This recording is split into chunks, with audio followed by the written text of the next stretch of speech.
So last week's bonus unboxing video that I posted for the Sphero R2-D2 currently has over 900 views, so you know what that means. I'm coming for you, Ryan's Toy Reviews. That's it, nothing but toy reviews on this channel from this point forward. It's going to be all sorts of... Wait, what? What's that? I have no more money. Oh. I guess I have no more money, so I can't do that. Roll the thing.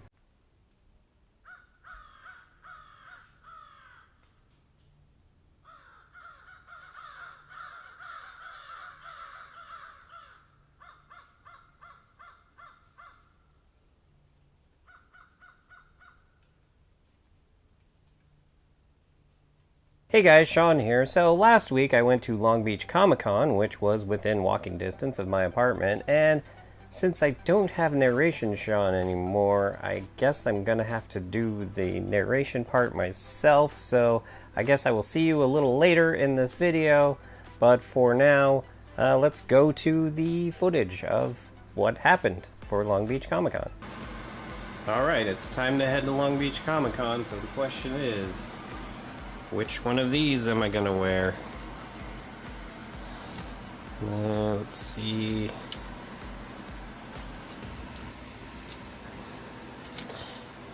Alright, let's go with the OG. This was the first one I ever got, so let's go with it.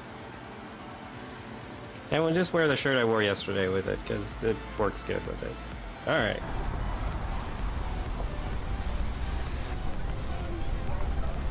Okay.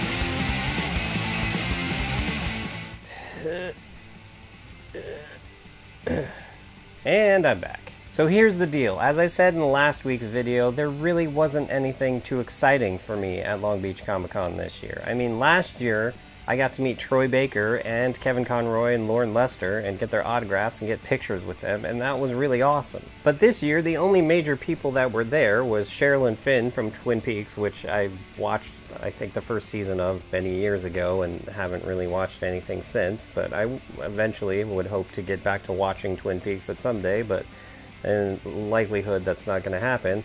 And then also William Shatner, who when I was there wasn't actually there, and it would have cost like $80 to meet him and get a picture with him anyway.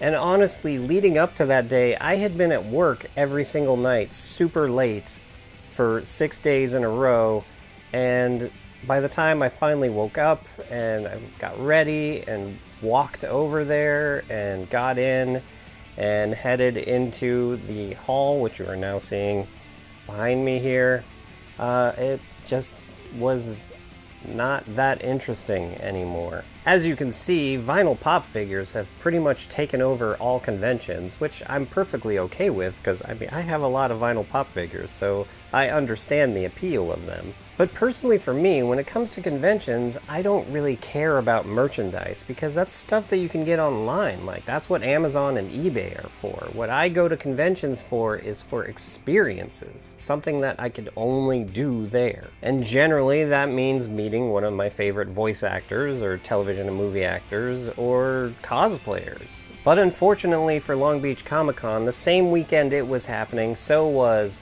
PAX, which is one of the biggest nerd culture conventions in the world, and Dragon Con, which is the biggest cosplayer convention in the United States, and Toronto Fan Expo, which is a huge convention in Canada. And so a majority of the people that you would normally see at conventions were at those, and they weren't able to make it to Long Beach Comic-Con.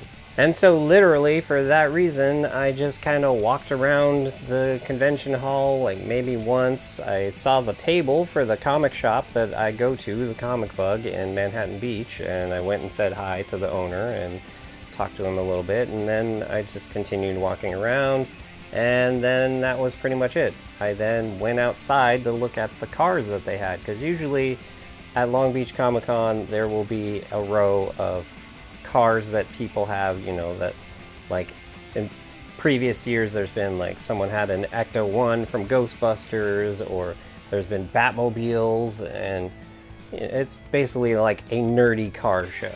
So let's go ahead and take a look at those, and I will be back in a little bit to wrap it all up. Okay, what does this button do? Oh God!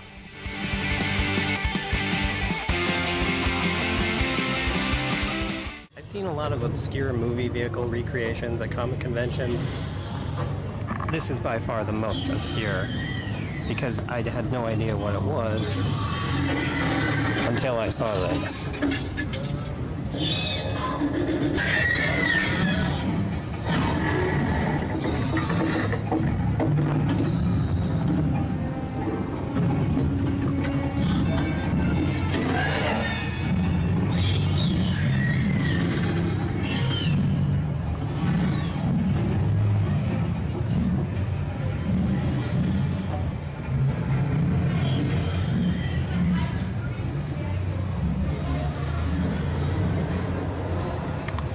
I've seen this guy's car at like every convention.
Okay, so I thought this was a Saturn Sky, but I wasn't sure, but then...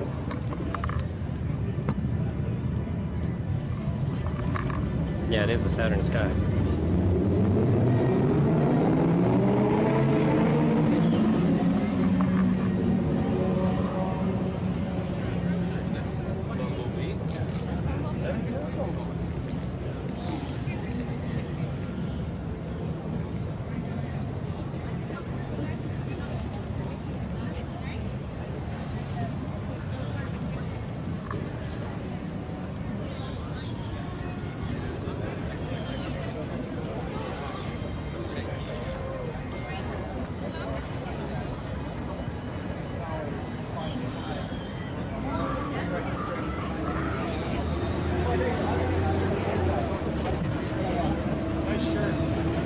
Thank you.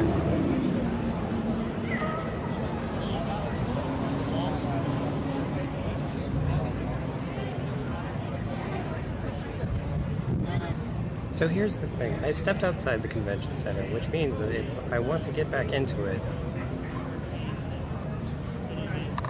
I gotta go through security again.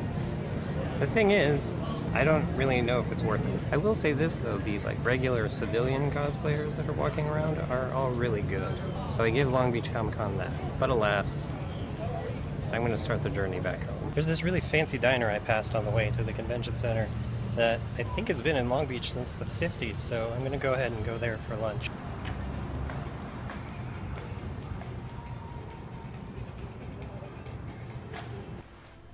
That was some good 50s nostalgia.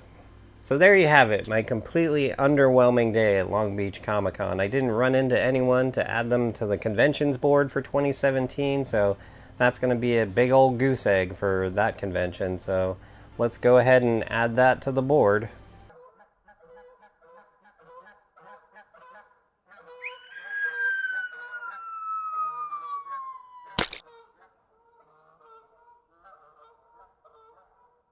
Now I know where all the money went, so I can't buy more toys to review. So that's going to do it for this week's video. Before next week's video, I should have the first standalone Star Wars Smuggler's Bounty unboxing video up because I am expecting to get that at some point this week, so look forward to that. But if you liked this video, go ahead and hit the like button, and if you'd like to see more of the crazy crap that goes on around here, go ahead and hit the subscribe button, and if you'd like to help support the crazy crap that goes on around here, go ahead and hit up my Patreon. And with that, have a good however long it is until you watch my next video.